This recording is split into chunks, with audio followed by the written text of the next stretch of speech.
America వెళ్ళిందంటండి Preetha Judson గారు. ఏమండి, America దేశం వెళ్ళిన తర్వాత ఆవిడ బాగా చలిగా ఉందంటండి. దుప్పటి ఇలా తీస్తే చాలు చలి వచ్చేస్తుందంట. అసలు బయటికి లేచి మోకరిద్దాం అంటే కుదరని పరిస్థితిలో ఉందంటండి. అప్పుడు ఆవిడ ఏం చేశారంట, ఆవిడ అలాగే దుప్పటి ముసుకేసుకొని ఉందంట. ఇలా ప్రార్థన చేసుకుంటా ఉందంటండి. దుప్పటి ముసుకేసుకొని ప్రార్థన చేస్తుంది. మళ్ళీ ఆ మీటింగ్కి వెళ్ళాలి అంతే. అలా ఎంటీగా ఉన్న గోడ దాని మీద ఇలా 2 కళ్ళు వచ్చినాయి అంటండి. ఇదేంటిది కళ్ళు వచ్చినాయి అనుకుని అలా చూస్తుందంట ఆవిడ. చూడగానే ఆ 2 కళ్ళలోంచి అగ్ని అలా వస్తే ప్రభువా ప్రభువా అని కంగారు పడిపోతుందంట. ప్రీత, నేనే, భయపడకు, నేనే యేసుప్రభు వారు, దేవుని స్తోత్రం చెప్దాం. నా కళ్ళలో అగ్ని చూసిన వాళ్ళు ఎవరున్నారు? నా కళ్ళలో దానియేలు చూశాడు, యోహాన్ గారు చూశాడు, ఇంకో వ్యక్తి కూడా చూశారు. ఎవరో చెప్పు? ఇంకో వ్యక్తి ఆలోచించి తెలియదు నాకు, వీళ్ళిద్దరే చూడడం తెలుసు నాకు. 3వ వ్యక్తి నువ్వే.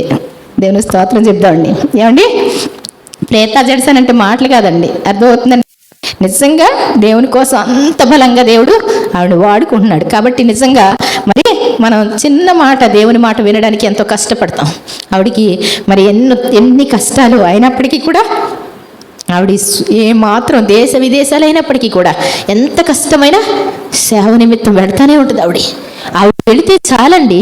ఏమండి, ప్రీతా జడ్సన్ కొట్టి చూసుకోండి, మీకు ఆత్మీయంగా బలపరచబడాలంటే ఒక ఆవిడ అంత గొప్పగా చెప్తున్నారు, అమెరికాలోనే అంత గొప్పగా చెప్తున్నారు, ఆవిడ కోసం అంత విశేషం ఏంటి అనుకుందంటండి ఒక ఆవిడకి అంటండి. ఈ కానుక సమయం ఎలాగో మరి ఆవిడ లోపట్లో ఉన్న పేగులన్నీ కూడా మోకాళ్ళ వరకు ఉండేవి అంటండి. ఎన్ని ఆపరేషన్లు చేసి ఎంత సర్ది పెట్టినప్పటికీ కూడా మరలా కొంచెం తగ్గి నిలబడేసరికి మరలా జారిపోయాయి అంట కడుపులో ఉన్న పేగులన్నీ కూడా. అలాంటి పరిస్థితి ఆవిడ కూడా వచ్చిందంట. ఏమండి, ఆవిడ కూడా వచ్చిందంట. వస్తే ఆవిడ ఇలా వాక్యం చెప్పి దేవుని ఆత్మ మిమ్మల్ని తాకుతుందని చెప్పేగానే ఏమండి ఆవిడ తడిమి చూసుకుంటే వేలాడే పేగులు లేవంటండి. ఏమండి, దేవుని స్తోత్రం చెప్దాం. విచిత్రం అంట. ఏంటో అనుకున్నా ఇండియాకి లెటర్ రాసిందంటండి ప్రీతా జడ్సన్ గారికి. ఏంటో అనుకున్నాను నేను, కానీ ఇంత విచిత్రం అని దేవుని స్తోత్రం చెప్తాను. నన్ను గణపరిచిన వారిని నేను గణపరుస్తానంటాడు. దేవుని కోసం మనం ఎదురు చూడగలిగితే దేవుడు ఆవిడ మాంత్రిక శక్తుల చేతబడి చచ్చిపోయే పరిస్థితి, మెంటల్గా పిచ్చిగా. పెళ్లిలో కూడా ఆవిడకి మైండ్ లేదండి. పాపం తాళి కట్టించుకున్నా కానీ ఆ భర్తే ఆవిడే భయంకరమైన పరిస్థితి.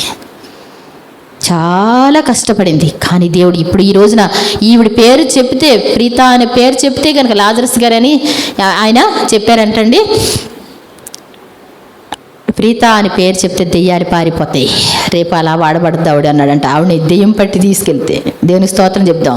దేవుని కోసం నిలబడగలిగితే దేవుడు మనల్ని గొప్పగా వాడుకుంటాడు.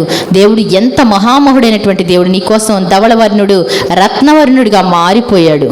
ఏమండి, అంత డాగుల వస్త్రాలు వేసుకొని ఎంత కష్టపడ్డాడో నీ కోసం. దేవుని కోసం ఏం కష్టపడతామండి? ఆయన చెప్పిన మాట ఏంటి? నీ పూర్ణ హృదయంతో, పూర్ణ ఆత్మతో, పూర్ణ బలంతో, పూర్ణ శక్తితో, పూర్ణ వివేకంతో, పూర్ణ జ్ఞానంతో నీ దేవుడైన యెహోవాను ప్రేమించాలి అంటే